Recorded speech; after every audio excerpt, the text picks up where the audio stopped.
We've been working with the Hemp Council standards in the Hemp composite construction space. So it's important that the players out there are keeping those standards, and having a documentation of those standards would be useful. So our next speaker, Tom Ascroft, is from Standards Australia. So he's going to be able to talk to us through the development of a standards for hempcrete composite construction. Tom. Well, thank you very much. It's great to be here. It's great to have been invited. Thank you to everyone that's put the day on so far, all the presenters. Much like Mark earlier, I'm an outsider to the industry. I have no technical expertise in the hemp industry at all. So far, it's been super informative for me. Some of it's gone over my head, but a lot of it has been really awesome new information. So thank you to everyone that's already presented. So I'm going to be here today just to talk a little bit about Standards Australia, so who we are, what we do, and some of the work we're doing in the hempcrete industry, particularly the hempcrete construction, composite construction. Bear with me if you've worked with us before or you have any idea who we are, but we are Australia's national standards body. So we are an independent, not-for-profit, non-government organisation formed in 1922, and our role is to provide the governance and structure for standards development, for adopting and developing standards in the national interest. So we do this through an industry-led program of work. So all of our work, all of our agenda and priorities are driven by industry. So we won't be developing or adopting any standards if there is no support from the industry. We also are Australia's member on the two main international standards bodies, ISO and IEC, International Organisation for Standardisation, and the International Electrotechnical Commission. So what is our role? So our role is the development of standards publications through formally constituted technical committees. So these are groups of balanced and representative contributors who contribute to the development of national standards. So we provide the neutral facilitation. As I just mentioned, I'm no technical expert, we aren't the technical experts, but we provide the environment and the tools for technical experts to come together and to discuss and debate content for new standards and revised standards. So what don't we do? Contrary to popular belief, we do not set any laws or regulations. We are purely a standards development organisation. All our standards are voluntary once they're published. It's then up to the industry to decide whether or not those standards are referenced in legislation. So a primary example of this is the National Construction Code. We also don't test or certify products or systems. So although we develop standards, we are not responsible for enforcing, regulating or certifying compliance to those standards. So this is just a very brief overview of how we operate. This is very high level, but we operate through technical committees. So technical committees will address a particular area of expertise, and those technical committees are made up of committee members who have been nominated to that committee by nominating organisations. So our nominating organisations are made up of academia, trade associations, industry bodies, regulatory authorities, government organisations, all those sorts of organisations, and they are the ones that have the seat on the committee. So it's my role to make sure that all of our technical committees are a balanced and representative spread of the particular subject matter that we're dealing with, and they'll nominate their committee members.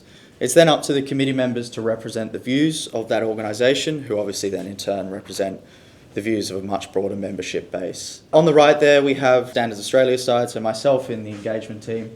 I work to make sure our technical committees are balanced, and we have a project manager who deals with the day-to-day operations of the committee. So why is all this relevant here? We have, since the beginning of the year, we've been working with the Hemp Council and broader industry stakeholders on a proposal for a brand new series of standards in the hempcrete composite construction space. Standards Australia has actually identified this area as a new and emerging area for standardisation, and as such we're going to develop this standard through our alternative pathway program. This essentially means because we don't have an existing technical committee, there are no existing hemp standards in Australia, we can bypass a lot of the lengthy process of setting up a technical committee and just go straight into the work, and a lot of that is because of the consultation that's already been done and the interest that we already have in the standard or in the proposal. The work will be completed by a project committee, which is sort of an informal committee of interested stakeholders which will sort of oversee the work, and working groups. And this is sort of an early call out for anyone that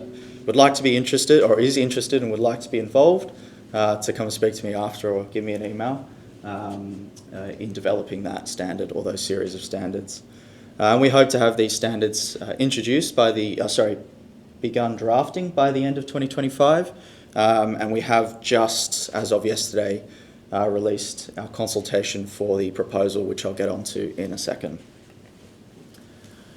So I just touched on our proposal, and this is our proposal criteria. So the reason I bring this up is just to highlight some of the robust governance that we go through before we develop and publish an Australian standard. So every standard needs obviously an overview and a need for the work, which is what are we doing and why are we doing it? And every proposal also needs a clear scope of the work. So setting out what's going to be in the document, and this can be kind of section by section and is fairly high level.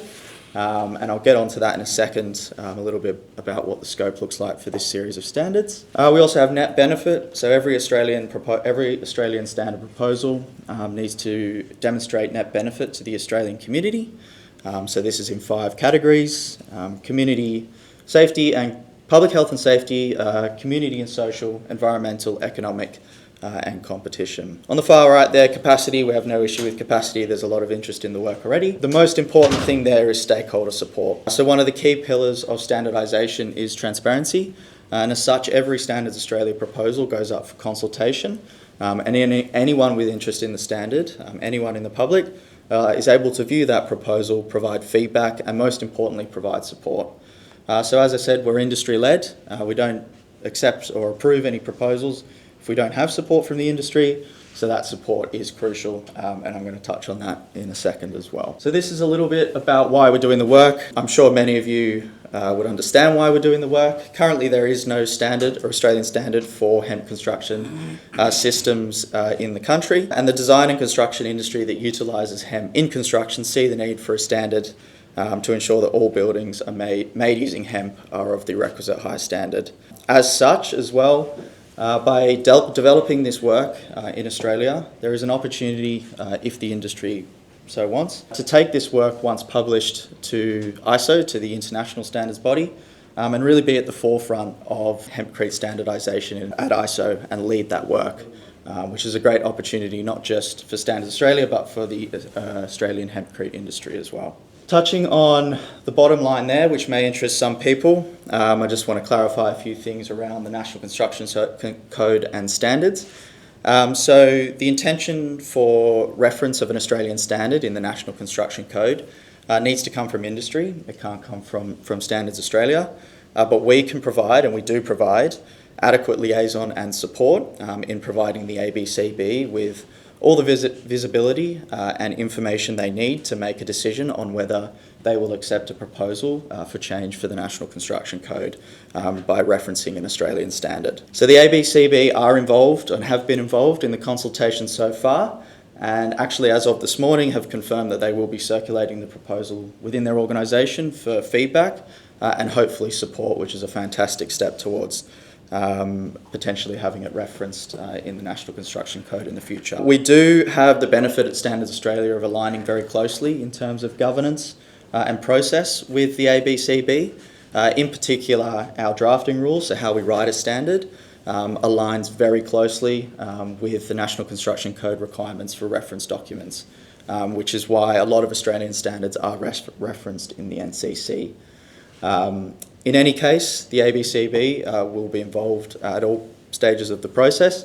Will always be given visibility to ensure that it's given every opportunity to receive that reference. So this is just a very brief outline of an already high-level scope of the work. So in consultation with quite a broad range of stakeholders, some of whom are in the room today, we have reached a consensus position to attack this series of standards like this, with 4 parts: materials, design details, installation and render. So everything you see there, there is more detail in the proposal itself, which is out for consultation, but this just gives you an idea of sort of where we've landed at the moment in terms of developing those 4 standards. And as I said, this has been in conjunction with quite a broad range of stakeholders, led by Dick Clark from the Australian Hemp Council. Before I finish up, this is just an outline of how we develop standards once a proposal is approved. So it goes to a project kickoff, where the project manager details the timelines, the requirements, the complexity and the capacity to do the work. before we go to a drafting stage, which can be anywhere from 3 to 18 months, depending on the complexity and the availability of resources. I don't anticipate it taking 18 months, given the level of interest that we do have, but some projects can take that long. Then goes to a mandatory 60-day public comment, which is an opportunity for anyone with an interest in the standard before it's published to comment on the standard, and the committee is then obliged during comment resolution to address every comment they receive. Before it goes to publication, and systematic review just refers to our 5-year review for currency. So before I finish, this is a little call out. This QR code will take you to the proposal consultation on our proposal portal. You will need to set up an account. Obviously it's free and fairly easy to do, but it will take you to that consultation. It will give you an opportunity to review the proposal and hopefully, and it's a little call out, provide your support, because as I said, without the support, we can't progress the work. But this is an opportunity to view it, provide feedback and or provide support as well. And I believe the slides will be made available after. Give you a second to have a look at that. But that's me done. So thank you very much.